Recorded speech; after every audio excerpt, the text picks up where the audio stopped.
ಸರ್ಕಾರಕ್ಕೆ ಮಾಡಿ ನಿಮ್ಮೆಲ್ಲರಿಗೆ ಕೂಡ ವಂದಿಸಿ ಈ ಹೂಳಿನ ಜಾತ್ರೆ ಮುಂದುವರಿಲಿ.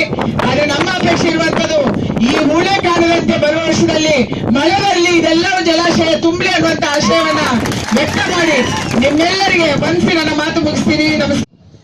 ಈ ನೀರು ನಿಲ್ಲುವಂತೆ ಬೇರೆ ಕಡೆ ಬೇರೆ ಬೇರೆ ಭಾಗದಲ್ಲಿ ವ್ಯವಸ್ಥೆಯನ್ನ ಮಾಡಬೇಕಾ ಅನ್ನುವಂಥದ್ದು ನಮ್ಮ ಮುಂದೆ ಇರುವಂತ ಪ್ರಶ್ನೆ. ಅದಕ್ಕಾಗೇನೆ ಹೂಳು ಹರಿದು ಬರುವುದನ್ನ ತಡೆಯೋದಕ್ಕೆ ತಡೆಗೋಡೆ ನಿರ್ಮಿಸುವಂತದ್ದು, ಸಮತೋಲನ ಜಲಾಶಯಗಳನ್ನ ನಿರ್ಮಿಸುವಂತದ್ದು,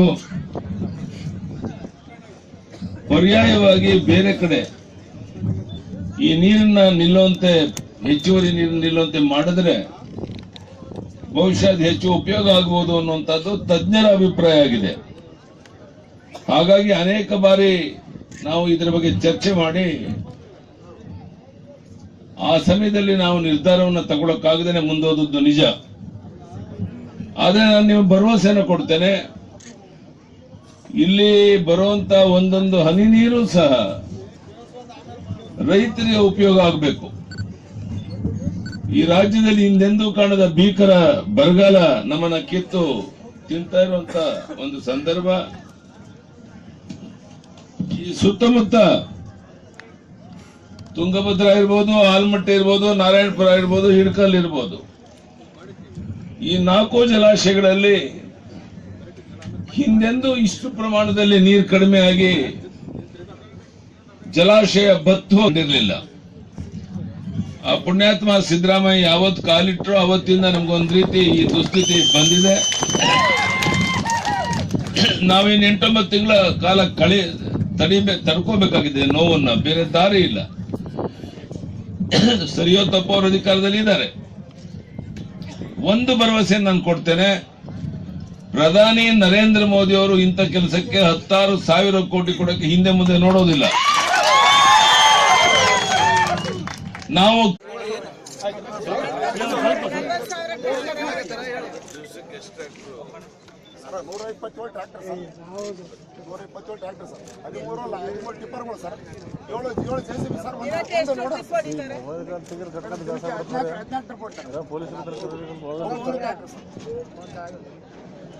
ಸರ್ ಈಗ ಆ ಕಡೆ 5 ಎಕರೆ ಮಾಡಿರಿ ಸರ್, ಈ ಕಡೆ ಒಂದು 4 ಎಕರೆ ಆಯ್ತು.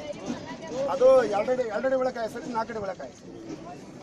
ಇದು ಗ್ರಾವೆಲ್ ಐತೆ ಅಂತ ಚೆಕ್ ಮಾಡಿದ್ರೆ ಚಲೋ. ಅವತ್ತು ಸಿದ್ದರಾಮಯ್ಯ ಸಾಹೇಬರು ಕರಡಿ ಸಾಹೇಬ್ ಚೆಕ್ ಮಾಡ್ರಂದ್ರೆ ಸರ್, ಚೆಕ್ ಮಾಡಿ ಗ್ರಾವೆಲ್ ಐತೆ ಸರ್. ಅಲ್ಲಿ ಇದ್ರೆ 3 ಅಡಿ 4 ಅಡಿ ಆಳದವರೆಗೆ ಹೂಳೈತೆ ಸರ್.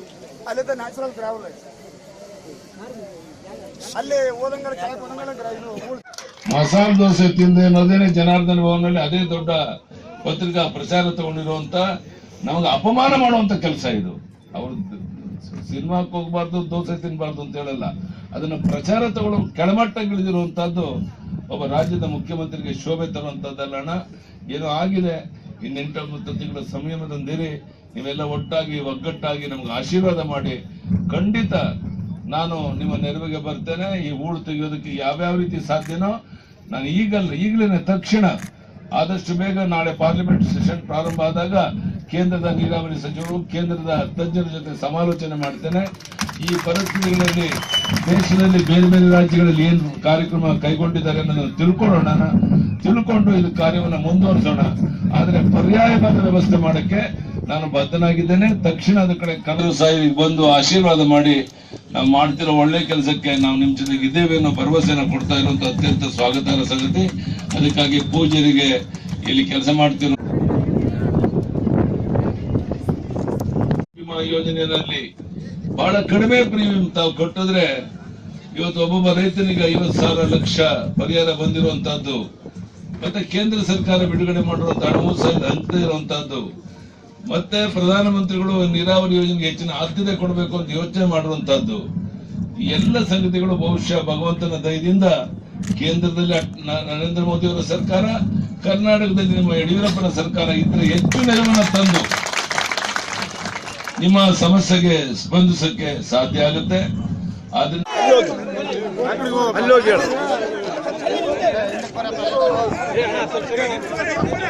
ಆ ಕಡೆ ಹೋಗ್ರ ಆ ಕಡೆ ಹೋಗ್ರ ಆ ಕಡೆ ಹೋಗ್ರಿ ಆ ಕಡೆ ಹೋಗ್ರಿ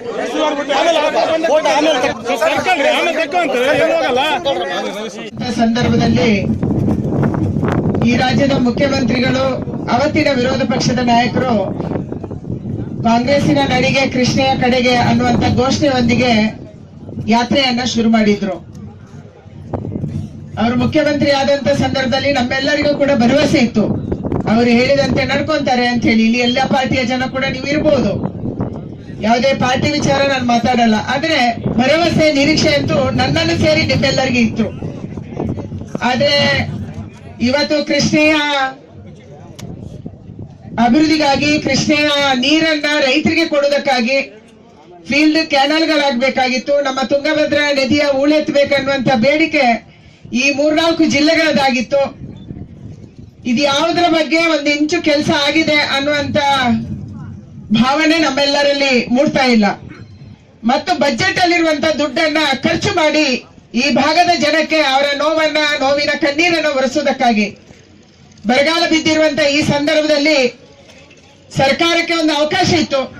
ಈ ಭಾಗದ ಎಲ್ಲ ನದಿಗಳ ಹೂಳೆತ್ತುವಂಥದ್ದು, ಕೆರೆಗಳ ಹೂಳೆತ್ತುವಂಥದ್ದು, ಮಳೆ ಬಂದಂತ ಸಂದರ್ಭದಲ್ಲಿ ಕೆರೆ ತುಂಬಿಸುವಂಥದ್ದು, ಸಂಕಷ್ಟದಲ್ಲಿರುವಂತಹ ರೈತನಿಗೆ ಮೇವು ಕೊಡುವಂಥದ್ದು, ಇಂಥ ಗೋಶಾಲೆಗಳನ್ನು ಶುರು ಮಾಡುವಂತ ಹಲವಾರು ಅವಕಾಶಗಳು ಇವತ್ತು ಸರ್ಕಾರಕ್ಕೆ ಇದ್ರೂ ಕೂಡ ಈ ಎಲ್ಲ ಅವಕಾಶಗಳನ್ನ ಈ ಸರ್ಕಾರ ಕಳ್ಕೊಂಡಿದೆ.